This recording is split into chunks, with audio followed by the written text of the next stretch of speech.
This channel does not promote any violent, harmful, or illegal activities. All content provided by this channel is meant for an educational purpose only.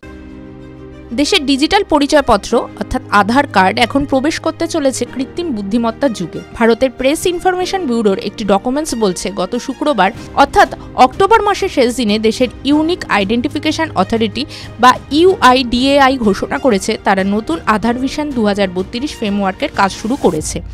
কি এই আধার framework? কেনই বা এমন সিদ্ধান্ত? আসলে প্রযুক্তি এখনকার দিনে অনেক দ্রুত বদলাচ্ছে, আর আমাদের ডিজিটাল পরিচয়পত্র আধারকে আগামী 1 দশকের জন্য ফিউচার রেডি রাখতে এই স্ট্র্যাটেজিক ও টেকনোলজিক্যাল পর্যালোচনা জরুরি ছিল।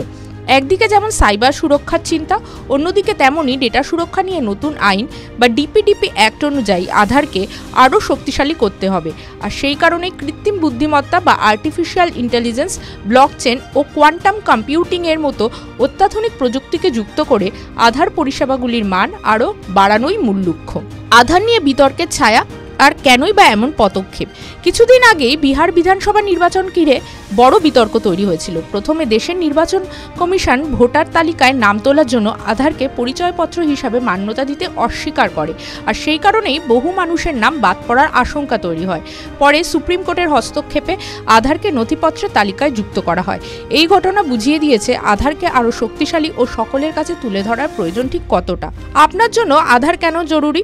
12 ডিজিটের আধার নাম্বার যুক্ত এই কার্ড আজ শুধু একটি সাধারণ পরিচয়পত্র নয়। বর্তমানে এই আধার কার্ড রেশন কার্ড পাওয়া থেকে শুরু করে মোবাইল সিম নেওয়া, ব্যাংকের লোন বা ইনকাম ট্যাক্স রিটার্ন দাখিল করা সবকিছুতেই প্রয়োজন। ট্রেনের তৎকাল টিকিট কাটার ক্ষেত্রেও আধার লিঙ্কড অ্যাকাউন্ট বাধ্যতামূলক করা হয়েছে। এখনো পর্যন্ত 142 কোটি 70 লক্ষ আধার নাম্বার তৈরি হয়েছে আমাদের দেশে। আধার আপডেট করবেন কিভাবে? আধার এনরোলমেন্ট বা আপডেট করার জন্য আপনি অনলাইনে UIDAI এর ওয়েবসাইটে গিয়ে খুব সহজে অ্যাপয়েন্টমেন্ট বুক করতে পারেন। ওয়েবসাইট থেকে বুক অ্যান্ড অ্যাপয়েন্টমেন্ট বিভাগে গিয়ে আপনার সুবিধা মতো আপডেট করার জায়গা বেছে নিতে হবে। নাম, ঠিকানা, মোবাইল নাম্বার, এমনকি বায়োমেট্রিক তথ্য, ছবি এবং আঙুলের ছাপ পরিবর্তনের জন্য আপনি এই পথে আধার সেবা কেন্দ্রে স্লট বুক করতে পারবেন। ভিশন 2032-এর মাধ্যমে আধারকে দেশের ডিজিটাল অর্থনীতির মূল ভিত্তি করে তুলতে চাইছে কেন্দ্র।